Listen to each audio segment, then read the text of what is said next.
미디어 오늘 정상근 기자가 뉴스 속의 뉴스를 짚어드립니다. 정상근 기자의 오늘 미디어.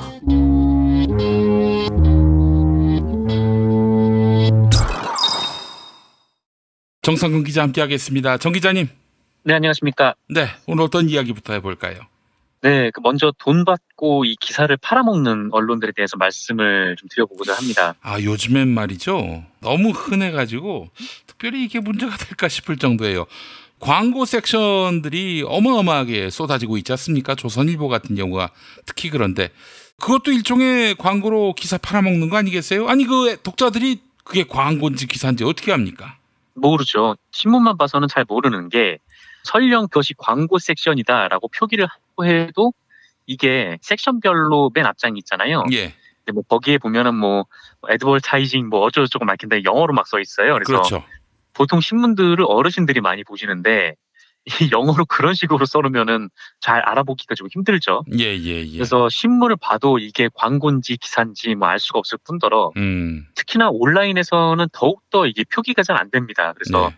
이거를 온라인에서 보시는 분들도 이게 광고 같은데 그냥 기사인 것처럼 바이라인도 들어가 있고 그런 경우들이 굉장히 많아요. 그래서 요새는 뭐 그래도 이제 언론을 보시는 많은 분들이 좀 비판적으로 보시다 보니까 댓글을 쭉 보면은 이거 기레기가 광고를 써놓고 기사라고만 해놨네 막 그런 식으로 써놓으시더라고요. 그래서 구별을 하시는 분들도 있는데 진짜 교묘하게 해놓은 것들은 정말 구별을 하기가 되게 어렵거든요. 예. 이런 문제들이 뭐 사실 아까 말씀하신 대로 그동안 이제 불거져온 문제들인데 예. 이거에 대해서 계속 문제 제기는 계속 있었거든요. 뭐 이런 식으로 이제 사실이 드러나고 뭐 증거가 나오고 그런 일들이 굉장히 잦은데 언론들은 이를 전혀 지금 고치지 않고 있는 그런 상황입니다. 그래서 이 언론들이 기사를 돈과 바꿔먹는 짓을 버젓이 하면서 사회의 공기임을 자임하는 좀 그런 모순된 상황이 이어지고 있는데요.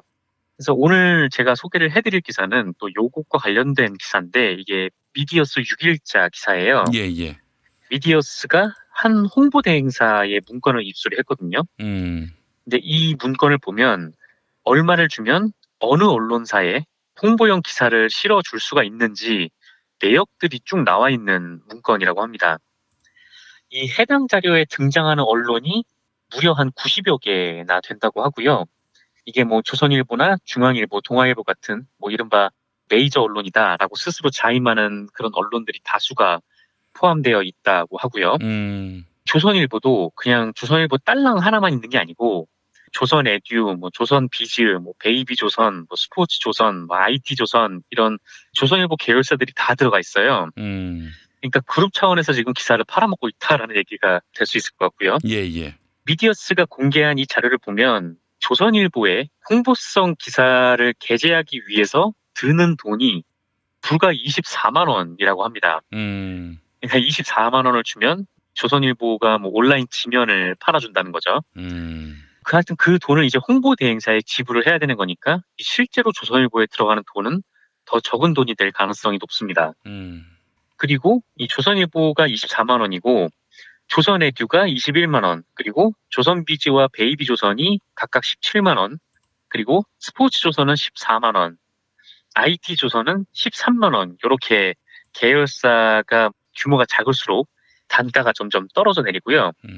이게 또 종목별로 좀 다른데 주식 투자, 뭐 클라우딩 펀딩, P2P, 뭐 보험 이런 키워드가 들어간 홍보성 기사의 경우에는 1.5배의 돈을 더 받는다고 하더라고요. 그러니까 조선일보 광고 기사의 단가가 24만 원이니까 주식, 투자, 뭐 보험 이런 홍보 기사는 36만 원을 내야 한다는 것이죠. 예. 그리고 조선일보의 뭐 창업, 프랜차이즈, 맛집 이런 기사를 내려면 10,000원을 더 내야 되고요.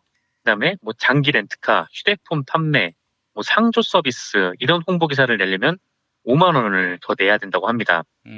심지어 이제 카드뉴스까지 직접 돈을 받고 만들어준다라고 하는데요. 광고를 하고 싶은 곳이 직접 자기들이 카드뉴스를 만들어서 조선일보의 이름만 걸고 포털에 송출을 하게 되면 그거는 한 80만 원 정도 줘야 되고 예. 조선일보가 친절하게도 직접 제작을 해준다고도 하는데 직접 조선일보의 제작을 거치고 싶으면 150만 원을 내야 된다고 하더라고요. 예. 카드뉴스는 기본 10장이고요. 10장을 초과하면 장당 얼마를 내야 됩니다. 완전 이제 물건 팔듯이 지금 기사를 이렇게 판매하고 있는 것이죠. 그리고 아까도 말씀드렸지만 이런 행위를 하는 곳이 비단 조선일보뿐만은 아니고요. 오히려 그 중앙일보 같은 경우에는 조선일보에 비해서 단가가 10,000원이 더 비싸서 25만 원 정도 한다고 하고, 그리고 동아일보, MBN, 국민일보, 뉴스원, 서울경제, 서울신문, 세계일보, 뭐 아주경제, 뭐 연합뉴스, 전자신문, 파이낸셜뉴스, 뭐 이름만 대면 알만한 이런 언론사들도 광고 대행사 문건에 이름을 올리고 있었습니다. 예. 그래서 이 언론들의 이 광고 기사 단가는 한 45,000원에서 25만 원 사이에 형성이 돼 있다고 하고요. 유력 언론일수록 광고 기사 단가가 높은 거죠. 그러니까 이게 지금 어디 할 것 없이 다 이런 짓을 하고 있다라는 거고요. 제가 이 얘기를 꺼내면서 뭐 이게 전혀 새로운 이야기라고 볼 수 없다라고 말씀을 좀 드렸는데, 오늘도 올해 3월경에 다른 홍보대 행사 자료를 입수해서 공개했거든요. 예. 요건 역시 언론들이 돈을 받고 이제 기사 밀어내기를 위해서 기사를 쓰는 건데, 네이버 같은 데 삼성이 뭐 안 좋은 기사가 올라왔잖아요. 그러면은 뭐 예를 들어서 삼성이 이 홍보대 행사를 이용하면 여러 언론에서 달라붙어서 기사를 써줘가지고 안 좋은 기사들을 검색창 밑으로 내려준다라는 겁니다. 이 홍보대 행사 문건이 그거였어요. 포털에 만약에 뭐 삼성을 치면은 삼성의 안 좋은 기사가 맨 위로 뜨지 않게 하기 위해서 돈을 받고 언론들이 그거 써준다라는 거죠. 예. 기사를 하나 쓰려면 한 20만 원 정도가 들어간다고 하고요. 그러니까 나쁜 기사를 포털 첫 화면에서 아예 밀어내려면 130만 원에서 한 250만 원 정도가 들어간다라고 합니다. 예전에부터 이런 일이 하도 횡행해가지고 네이버가 이거를 개선을 하겠다고 개발을 한 게 클러스터링이었거든요. 그러니까 네이버에서 어떤 뉴스를 검색을 하시면 이게 기사 건건이 나오는 게 아니라 어떤 주제에 맞게 기사들이 묶음으로 존재를 하는데, 그렇게 해서 이제 기사 밀어내기를 방지하겠다, 뭐 이런 계획이었어요. 그런데 이제 그런 시스템을 갖췄음에도 불구하고 이 홍보대 행사에서는 클러스터링도 밀어준다, 대신 250만 원 이상을 내야 클러스터링을 밀어준다, 이렇게 장사를 하고 있었습니다. 예. 그러니까 주제별로 이제 기사를 묶어주니까 그 주제를 여러 가지를 하면은 기사는 더 많이 써야 되지만 어쨌든 안 좋은 기사를 밀어낼 수 있다라는 거죠. 그러니까 이런 식으로 좀 포털이 가지고 있는 허점을 이용해서 소비자들에게 왜곡되고 과장된 그런 내용의 정보를 전달을 하는 거고, 거기에 이제 언론들이 적극 나서고 있다는 건데, 근데 사실 뭐 세계적으로 보면 이 기사형 광고가 뭐 유행을 하기는 해요. 근데 그냥 뭐 광고 문구 하나 넣고 뭐 하는 게 별 도움 안 되니까 광고에도 이제 스토리텔링을 도입을 하기 위해서 기사를 써주는 경우들이 있는데, 근데 그거의 전제는 이 기사가 보는 사람 모두가 기사가 아니라 이게 광고임을 분명히 알 수 있게 표시를 해야 된다라는 전제가 있거든요. 예. 근데 뭐 아까도 말씀하셨지만 우리 언론에서는 그런 표시는 없고 그냥 마치 기사인 듯 그렇게만 포장을 하고 있는 거죠. 그래서 지금 언론들이 뭐 이런 짓을 하고 있고, 전에 이제 박근혜 정부에서는 뭐 정부 부처가 아예 그냥 다른 기업들이 하는 것처럼 언론사 지면을 사서 돈을 주고 부처에 유리한 기사를 뭐 내게 하는 방식으로 뭐 이런 여론 조작을 하기도 했었고요. 예. 그러니까 결국에는 이렇게 뭐 돈을 주고 기사를 사는 뭐 정부 부처나 뭐 이 기업들도 굉장히 문제인데, 결국은 이거를 파는 매체들이 있으니까 그거를 사는 사람들도 있는 거 아니겠습니까? 그래서 좀 언론이 정확하게 이 광고에 대한 기준을 정해서 광고임을 확실히 표시를 해준다던가, 그렇지 않으면 이런 행위를 좀 중단을 해야, 그래야 이제 좀 독자들한테 신뢰를 받을 수 있는 그런 언론이 될 수 있지 않을까, 그런 생각이 좀 들었습니다. 예, 알겠습니다. 어떻게 기사하고 돈을 엿바꿔 먹을 수 있는 건지, 이러면 언론하지 말아야죠. 그렇습니다. 사실 이 기자 입장에서는 지면은 자존심이거든요. 그러니까 당연히 이제 광고는 광고대로 들어가는 건데, 광고랑 기사의 영역은 분명히 분리가 돼야 되고, 광고가 기사 영역을 침범할 때마다 그 일반적인 기자들 같으면 굉장히 경영진 쪽에 뭐 문제 제기를 세게 한다거나 뭐 그랬는데, 이게 최근에 보면은 그냥 기자들이 협조를 해서 기사를 직접 써줘요. 또 써주고 또 보도자료를 또 베껴서 쓰고, 본인이 오히려 더 이제 적극적으로 이제 나서는 거죠. 그래서 그런 거 보면서 참 세태가 좀 많이 변했구나, 뭐 그런 것도 좀 느끼기도 했었습니다. 예, 알겠습니다. 자, 다음 소식은요.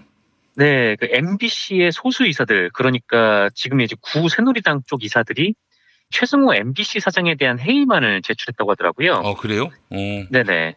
권혁철, 김광동, 이인철 이렇게 3명이 해임안을 제출을 했는데 해임 사유가 한 3가지 정도 된다고 합니다.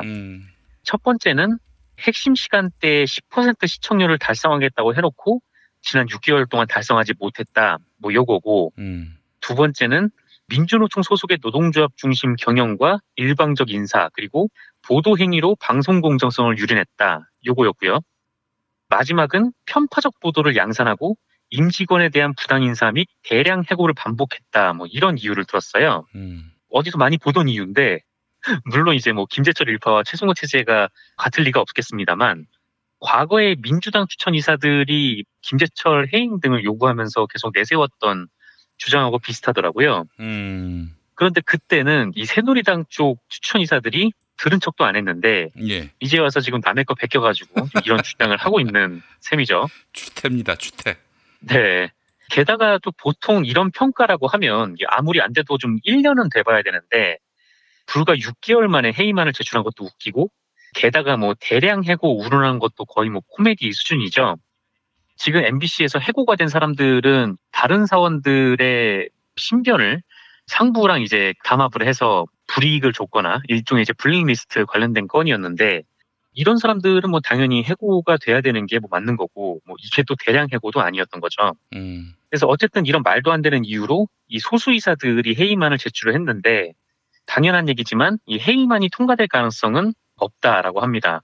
다수 이사들이 역시 이런 해임안을 제출할 건도 안 된다 이렇게 보고 있다고 하고요. 다만 이 사람들이 왜 지금 와서 이런 해임안을 꺼내들었을까 그게 좀 궁금하긴 한데 그 이유를 정확히 알 수는 없는데 이 매체 비평지들은 존재감 드러내기 아니면은 물타기 이 2가지 가능성을 좀 놓고 보더라고요. 물타기라는 거는 이 안건이 5일 이사회 직전인 4일에 제출이 됐거든요. 그러니까 5일 이사회에서 어떤 논의가 나왔었냐면 김광동 이사의 부정접대 의혹이 나왔었어요. 그리고 이와 관련된 조치에 대해 이사회에서 논의를 할 예정이었거든요. 그래서 이 김광동이 시선을 다른 곳으로 돌리려 했던 거 아니냐 이런 해석이 나오고 존재감 드러내기라는 것은 이제 박문진 이사 임기가 다음 달 정도 오면 끝나지 않습니까? 그래서 이제 이 사람들이 어딘가에 자기들이 이렇게 열심히 하고 있다. 우린 전투력이 있다. 이런 걸 보여주려고 했던 거 아닌가. 그래서 혹시 또 이 사람들이 또 이사에 지원하려고 하는 거 아닌가. 이런 의견도 있더라고요. 그래서 좀 어느 쪽인지 모르겠는데 일단 자기 목적을 위해 공영방송 사장의 해임안을 이런 식으로 제출해도 되는 건지 참 한심하고 일단 이 사람들은 이런 거 저런 거 다 떠나서 지금 반성부터 해야 하지 않을까 그런 생각도 들었습니다. 네, 알겠습니다. 정상근 기자 수고하셨습니다. 네, 감사합니다.